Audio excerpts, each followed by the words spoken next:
What if I told you that the greatest mystery in all of Scripture isn't hidden in ancient ruins, lost scrolls, or secret prophecies, but in a question almost too shocking to ask? Why hasn't God destroyed Satan? The Almighty, who breathed stars into existence, who shattered seas and raised the dead, has allowed the greatest enemy of humanity to walk freely through history. Why? Is this mercy, judgment, a cosmic trial, or something far more ancient, far more glorious than we've ever imagined? Tonight, on Psalm's Mysteries, we tear back the veil on a heavenly conflict older than time itself, a story of pride, rebellion, justice, and a love so fierce even Satan's existence serves its purpose. Prepare yourself. What you're about to discover will change how you see God and how you see the universe.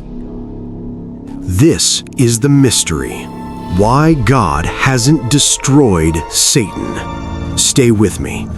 Before we continue, smash that like button, subscribe, and hit the bell, not out of routine, but because every episode unlocks another revelation that reshapes how you see God, Scripture, and the unseen realm. Now, let's dive in. To understand why God has not destroyed Satan, we must begin with a stunning truth. Satan was not created evil. He was not born a devil. The Scriptures reveal a breathtaking origin.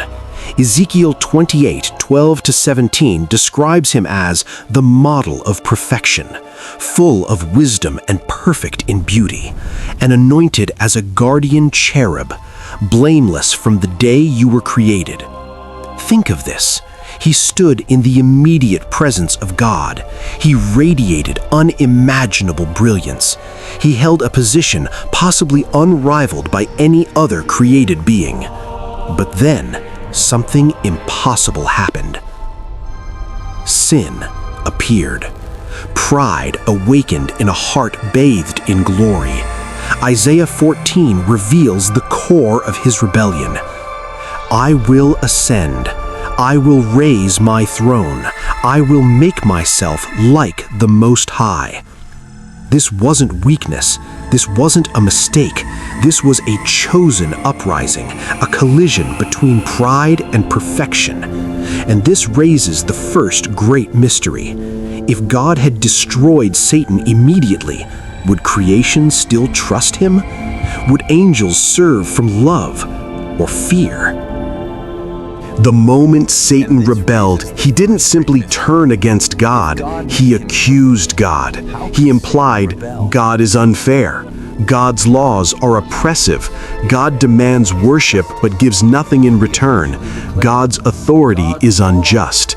If God had destroyed Satan instantly, it would look like a cosmic cover-up. Imagine, a leader is accused of injustice and the accuser vanishes. Do people trust the leader more or begin to suspect he is hiding something? Heaven was watching. Angels were watching. The entire created universe was watching. And so, God did not silence the accuser.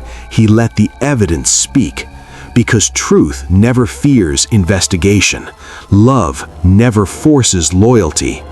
God permitted Satan to continue, not because he couldn't stop him, but because justice demanded transparency and love demanded freedom. This is God's patience. This is God's method.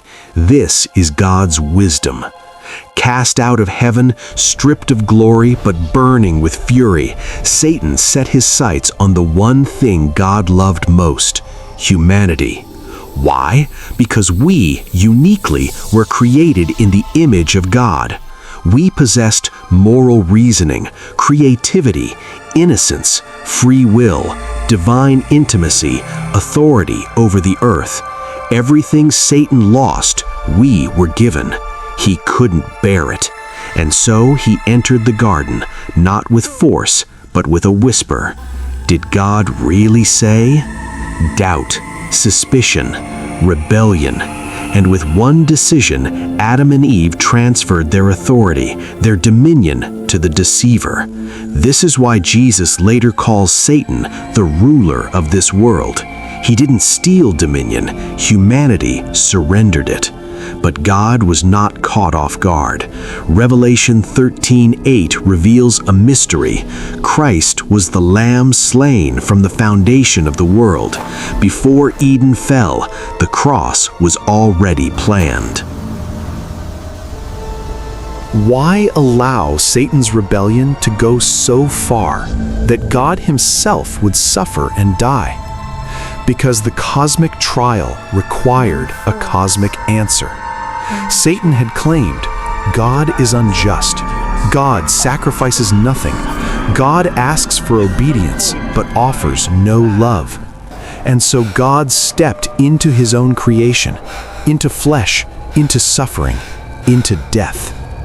The cross was not only the salvation of humanity, it was God's public answer to Satan. Colossians 2:15 declares, He disarmed the rulers and authorities, triumphing over them by the cross. At Calvary, God revealed his character. God exposed Satan's lies. God demonstrated love stronger than death. God won the legal right to reclaim the universe. The cross wasn't defeat, it was evidence, revelation, judgment, victory. If Satan has been defeated, if the cross sealed his fate, why is he still here? The answer is the final piece of this cosmic mystery. The war is already decided, but the universe is still choosing sides. God delays Satan's destruction for two reasons. One, God waits for every possible soul. 2 Peter 3:9 declares, The Lord is patient, not willing that any should perish. If Satan is destroyed now, judgment begins instantly. Mercy ends. The door closes. God waits because his love waits. 2. God allows the universe to witness the full reality of rebellion.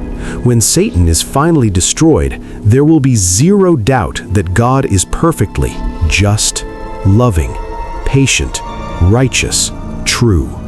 No voice in heaven or earth will ever question God again.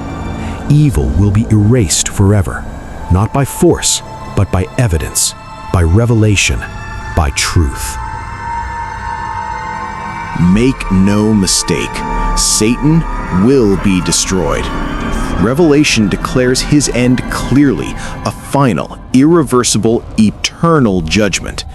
And when that moment comes, no angel will wonder, no human will question, no shadow will remain. The universe will know God's justice was perfect. His love was real. His patience was salvation. His timing was flawless. This is why Satan is still alive. Not because God is unable, but because God is unmatched in love, in truth, in justice, in wisdom, in glory. This is Psalm's Mysteries.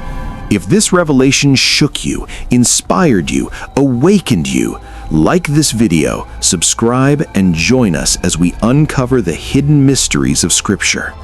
The battle is old, but the truth is eternal. This is just the beginning.